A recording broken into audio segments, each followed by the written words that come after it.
16-year-old Stacey Lee Kirk of Tanambit was strangled with a pair of men's underpants and had a pair of women's briefs stuffed in her mouth. Since the body was discovered, detectives from Maitland, Raymond Terrace and Sydney have been interviewing people who may have seen Stacey after 9:30 on Thursday night when she became separated from her friend I at went the along, Maitland naturally I Police checked now it believe Stacey was last seen in High Street found in out that Maitland she was at quite about dead. 11 o'clock that night and brought back to the showground.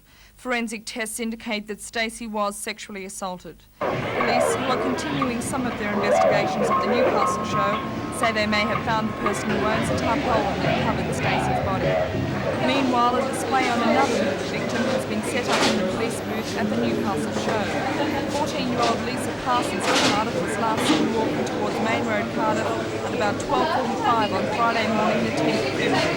The naked body was found later that day floating in Cockle Creek. Police say they have been pleased with the public response following the appeal for information, but as yet none have led police to her murderer. They are still seeking the owner of this red Kingswood, which was at the scene of the murder some 6 hours before the body was found.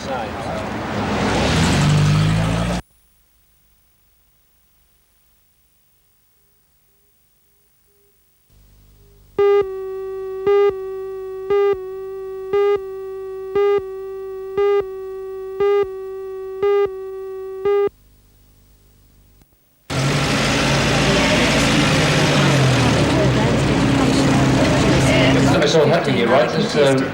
Thank you. First of all, thank you very much. I'd like to thank the sponsor, Crown Toys, and a few more, the Star newspaper. Thank you very much for being so kind, both to Kim and Judy and to myself. The runner-up was Megan Lewis of Cardiff. But the real showstoppers last night were the marching koalas and that familiar sound which drew loud applause.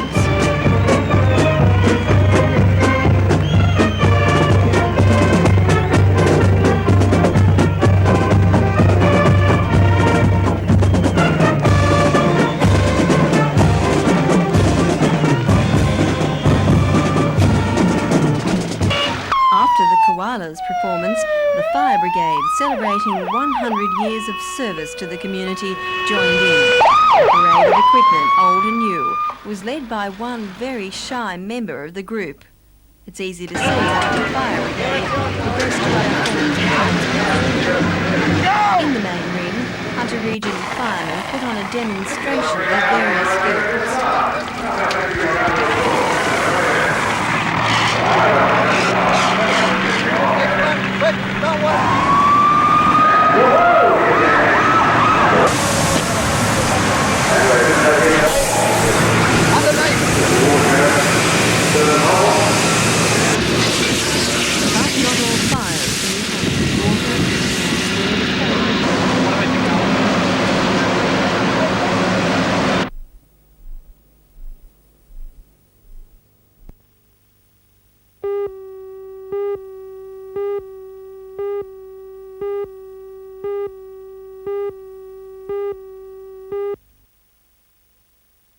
I'm looking forward to it actually. Since I came to Newcastle I was dying to have a go at the Bullets and this seems to be my chance. So. They are a change side a bit. Brian Curl up there as coach, Leroy Loggins into the side too, and they're two pretty important people. Yeah, they are. Leroy's in pretty good form I hear, and Larry, you know, he's always plays pretty tough game and physical on the board, so I think if we can contain those two players we'll have a good shot tomorrow night. Someone mentioned to me during the week that they're a two-man team. Larry Senstock you just mentioned and Leroy Loggins. Do you go along with that? Not really, no. I think that they're strong. They've got a little bit coming off the bench. Chris McGraw, Mark McGowan, a young guy from the Institute, Bill Ward, Mark Bragg. They go about 6 deep. I think we go about 10, so I think we've got a little bit more depth than them and we should run over the top of them, I hope. Should be a big crowd out there. You'll be getting used to the Falcon Fever now. Yeah, I'm used to it, yeah. When I played here last year with the Bullets, it was a great feeling to play in front of such a big crowd, and now I'm used to it and I'm enjoying myself with the fans. They say this is the real test though, 4-0, but Spoon suggests you haven't played anyone yet, and Brisbane is the side. Yeah, I think if we can win tomorrow night, it's the big one, you know. Like a lot of people are saying we haven't played anybody, but I'm confident that we can win tomorrow night and, you know, take it from them.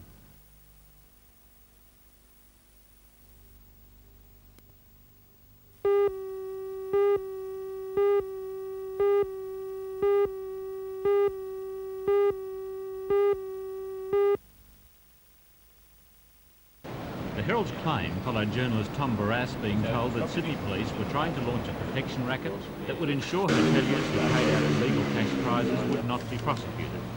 Claims of a similar racket operating in Sydney around video poker machines have been made. But both the video machine industry and many publicans in Newcastle say they know nothing about it. However, the police have not dismissed the allegations lightly. We are going to investigate them. We have the internal investigation section from Sydney will be up here today to look into the allegations that are made. I'm most concerned about the allegations. Any allegations involving police are taken seriously. General agrees that it seems there would only be about 2 post video machines in hotels. Few hotels operate more than 2, so if any racket had been inside, not seen to be pleased with their claim. John Strait, I've never been approached by anyone, whether it be police, anyone acting on behalf of the police, or anyone in general as far as any protection is concerned. Have you met any other publicans that have? No, I've never been aware of any publicans that have been approached. What do you think would be the reaction of most publicans? Well, I can only speak for myself, Jim, and there'd be no protection paid by myself. I don't see any real need to pay any protection, and I certainly wouldn't be in it. One other publican I spoke to did admit that he usually knew when the Sydney licensing squad is in town, but said the tip-off came not from the police, but from other publicans. One other publican I spoke to admitted that he usually knew when the Sydney police licensing squad was in town, and that gave him a chance to put his machines away so he couldn't get into trouble. However, he said the tip-off did not come from the police, but from other publicans, who he said usually seemed to know.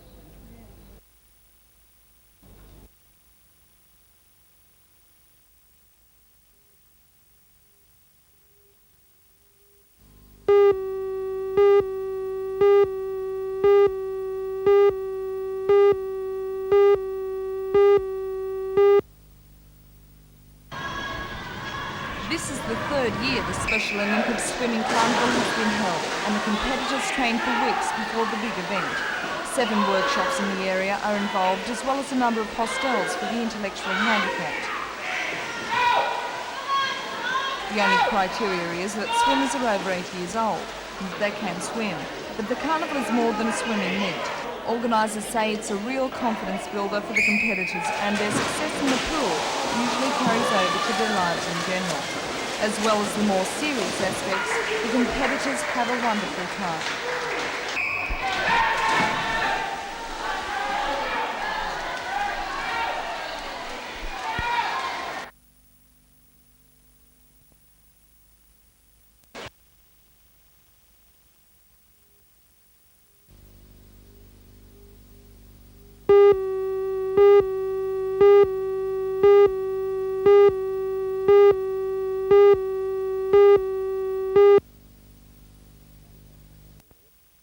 It's a long time since I've been here. I think squash needs a bit of a promotional boost at the moment. I hope that my visit can help sort of increase the people interested in the game again. What's your form like at the moment?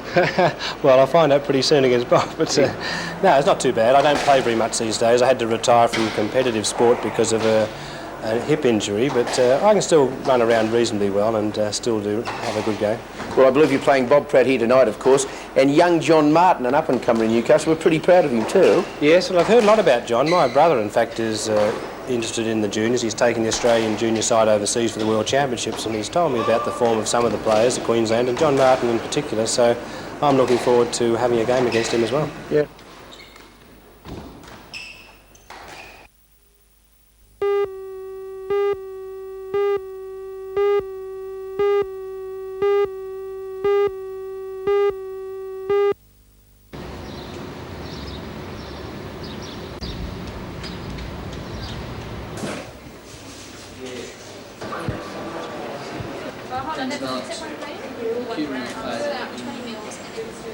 Yeah, that's a good song.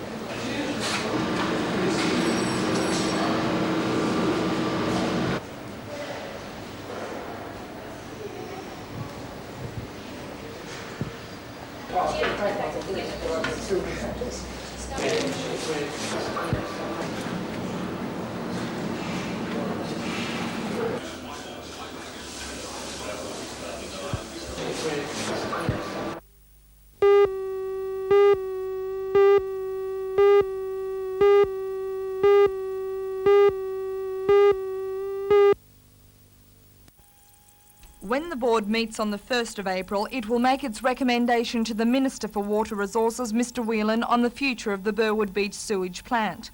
The recent survey will be taken into account, but that has produced some confusing conclusions. Of the 1,400 people who voted, 20% opted for the first option, the tunnel, 15% for the second option, treatment. Tunnel plus recycling, option 3, won 22% of the vote. Option 4, treatment plus recycling, scored 31%, and 12% opted for option 5, none of the above, or back to the drawing board option.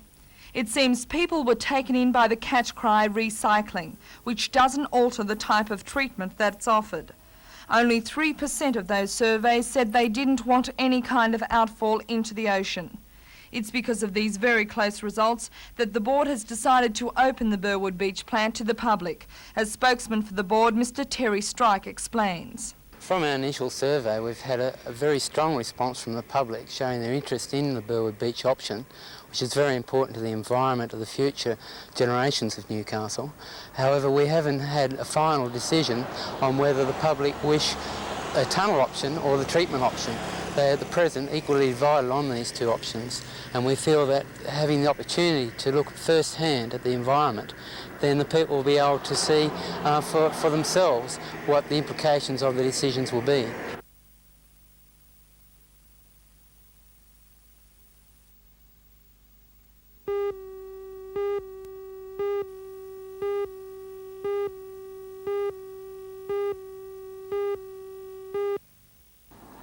For those taking up the new college course, the question of TEAS payments and adequate accommodation still have to be settled.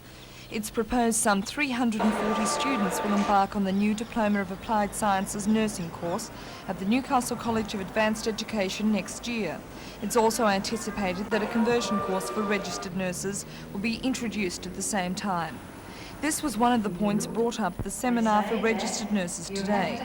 The chairman of the State Planning Group for the Transition of Nurse Education, Mr Ron Parry, says the nurses trained under the old scheme will continue to be the mainstay of the health system.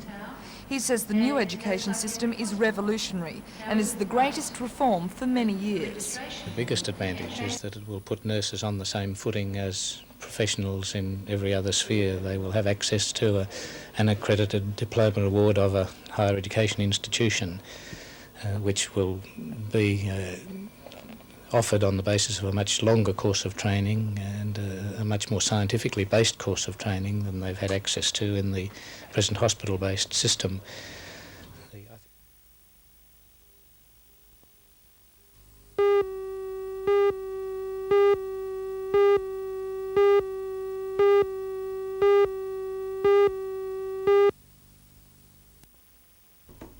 In the Hunter region, the effects of today's strike appear to be minimal.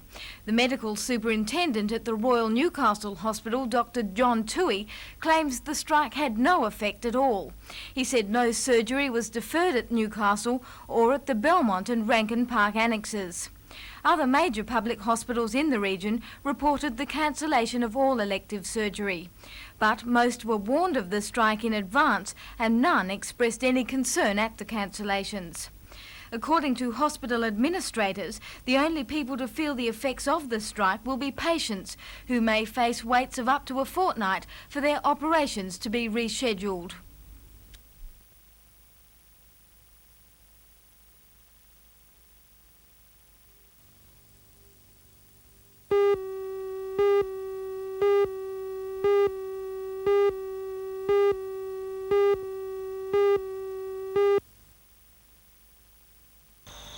From the outside, the rundown farmhouse this morning gave no indication of the violence which took the lives of 3 people last night. The local Stroud policeman was called to the rented house by a woman just before midnight. When he arrived, he saw the body of one man lying in a hallway. He called for assistance, and when a second police officer arrived from nearby Clarencetown, they entered the house to find a woman dead in a bedroom, killed by a shotgun blast to the chest. A second man, later identified as the woman's estranged husband, had turned a single-barrelled shotgun on himself. Those who died were 23-year-old Peter Worth of Stroud, 43-year-old Mrs Elizabeth Stockman and 29-year-old Neville Stockman. Police say there had been previous incidents of domestic trouble at the house.